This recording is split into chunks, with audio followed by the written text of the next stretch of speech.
Thank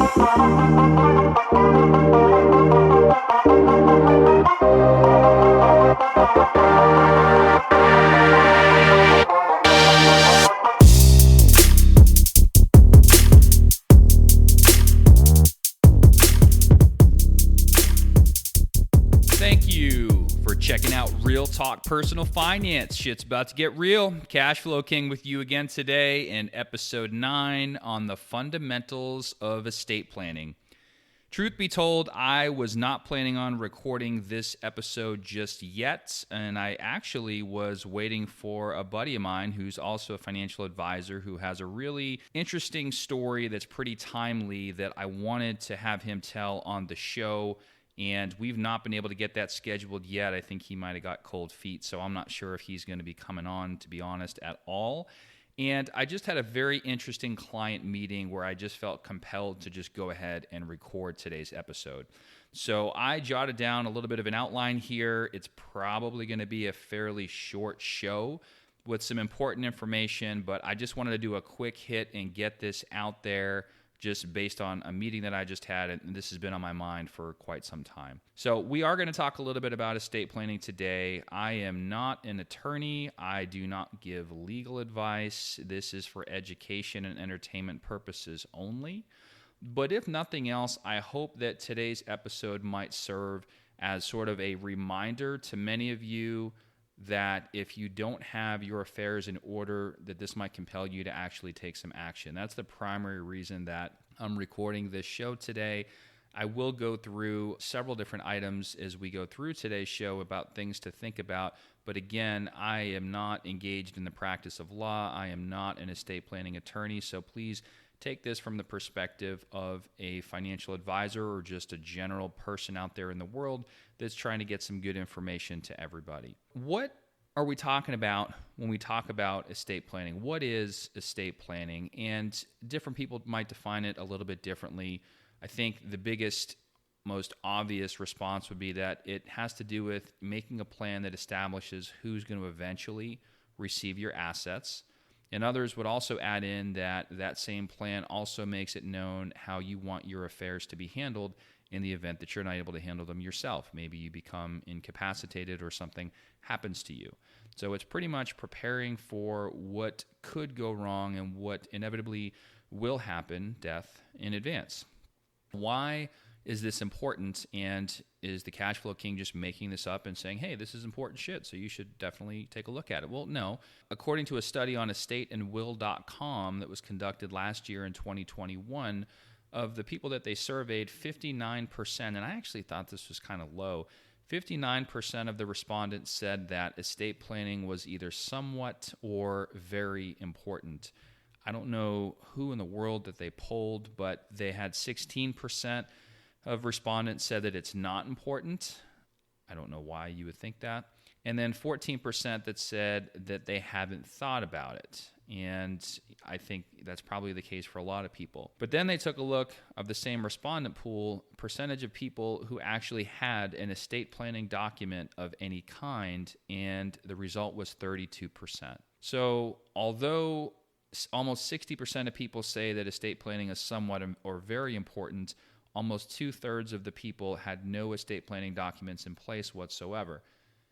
And we don't say that to, and I don't bring this up on the show to shame anybody. In fact, truth be told, this was the last item in my quote-unquote financial life that I personally got in order.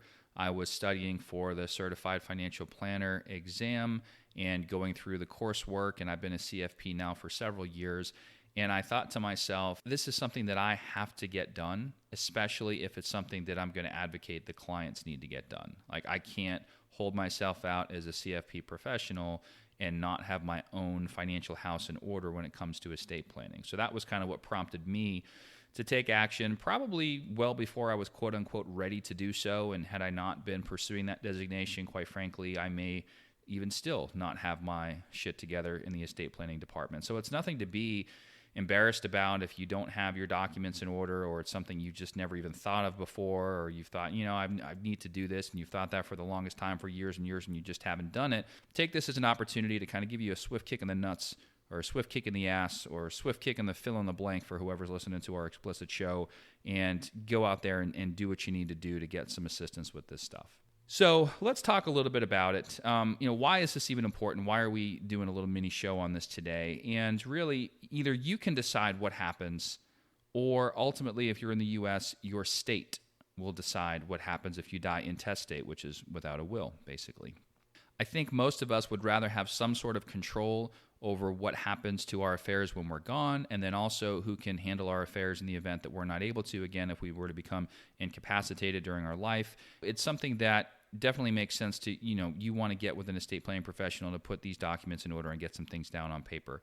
But before you think that the first thing you have to do is just march right off into an estate planning attorney's office, which at the end of the show, I think I'll mention that I think you absolutely should do, I think we can start with a couple of things that you may not have even thought about before, and take a look at things like even your bank accounts or credit union accounts. There's something called POD, some places will call it TOD designations on these different accounts.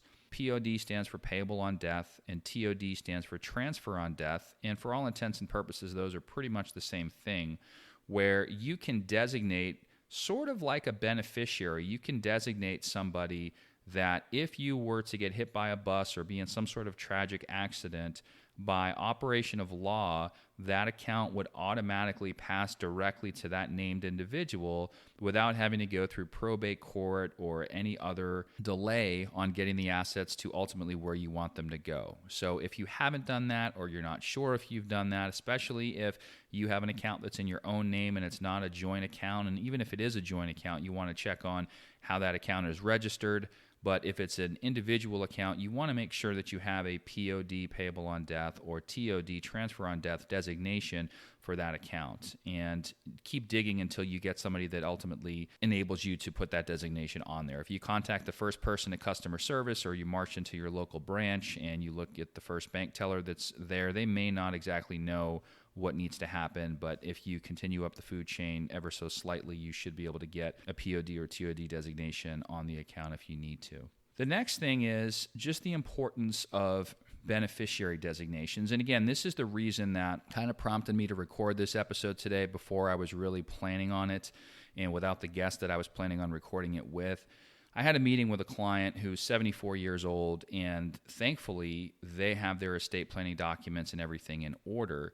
But we were going through reviewing some different accounts, and one of the items that came up that we generally like to make sure we're taking a look at are beneficiary designations on these different accounts. And two of those accounts happen to be retirement plans, and one of those accounts was a non-retirement plan.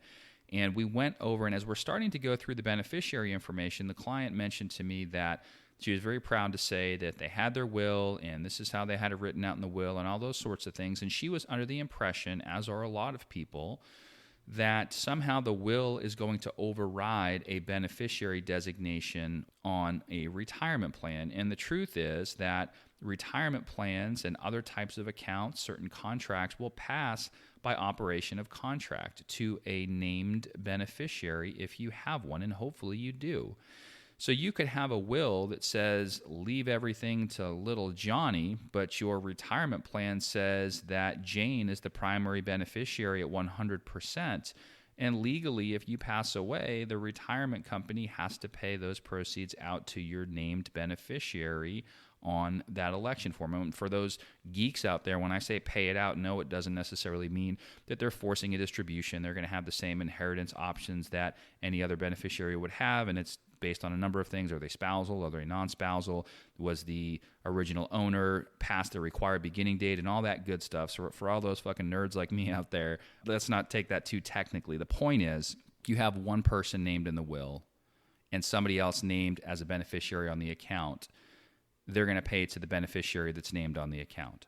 So it's very important that you make sure that you periodically are checking and updating your beneficiary designations to ensure that your funds ultimately are going to go where they're intended to go.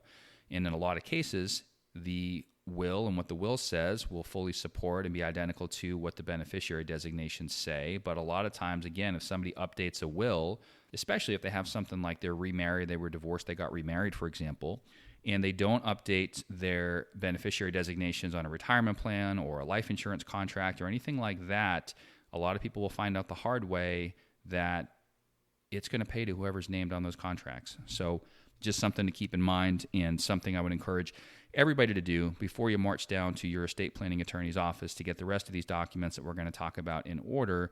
The very first thing that you could easily do is make sure that your bank and credit union accounts, as well as retirement and even non-retirement accounts, are set up in such a fashion that you have folks designated on there where you want the funds to ultimately go, where they will pass by either operation of law or operation of contract. All right, so let's talk a little bit about some of the documents that you might need. Again, you want to have a conversation with a qualified estate planning attorney and a competent professional about your specific situation, your family situation, just everything about your life, and be brutally honest with them, and they're going to ask you if they're any good. They're going to ask you some pretty difficult questions, so just be ready to have an open and candid conversation with them. But in the process of doing that, there's probably a handful of documents that virtually everybody will have. In some situations, this is not a show on estate planning strategies and advanced wealth transfer strategies and different types of trusts and things like that. We're not going to get into any of that on this show. This is simply just a quick fundamentals of estate planning. What is it? What are some things we can do? What are some documents I should have? And what do I do next? So this is designed to just be a quick show about the basics. So these documents, you're probably first and foremost going to want to have a will. You're also going to want to have, and there's different names for this, either a living will, also known as advanced medical directives. You're probably going to want to have a power of attorney. Sometimes there'll also be a durable power of attorney. Sometimes there could be a special purpose power of attorney, but power of attorney, POA documents, is something that you're going to want to have. One of the others is going to be a medical power of attorney. You may even, I know when I did my estate planning documents with my attorney, there was a separate form that we signed specifically relating to HIPAA. It was basically because sometimes even just a medical power of attorney in and of itself may not be enough in certain situations. I think I actually have the document here. I get my little estate planning folder off to the side just in case I started talking about something and wanted to refer to it. Let me see here. Yeah, authorization to release protected healthcare information pursuant to HIPAA. So that was a special separate form that we signed in addition to everything else. And then finally, not everybody is going to need or want this. Again, discuss this with your own attorney, but you may consider something like a revocable living trust, which are fairly common. And I know personally when I was getting my estate planning affairs in order, the number one concern that I had is if I pass away, I don't want anything to go through probate court, which is typically going to be a long, grueling, somewhat expensive process where it becomes public information, and there's just way too much opportunity for way too many things to go wrong. I wanted it to remain private. I wanted things to pass directly to whomever I wanted them to pass to, and I wanted it to be as seamless as possible. Did it cost some money to get it set up? Yes. Am I going to have to update that periodically over time, like most people probably will?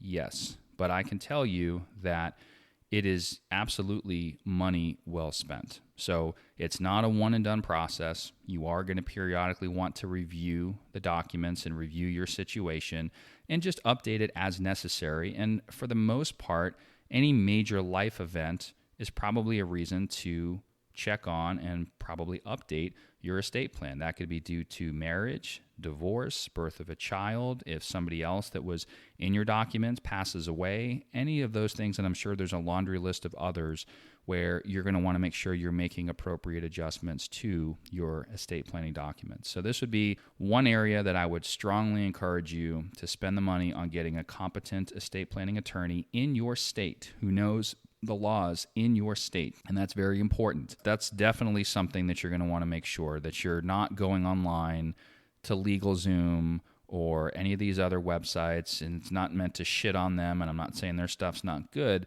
but in my opinion, there is no substitute for hiring a professional who you can have an interactive conversation with, who fully understands your situation and all the intricacies of both your situation and those of the laws of your state. The last thing you want to do is rely on some bullshit boilerplate template where not all things that need to be considered are being considered because you wanted to save a couple of bucks. I mean, let's get real.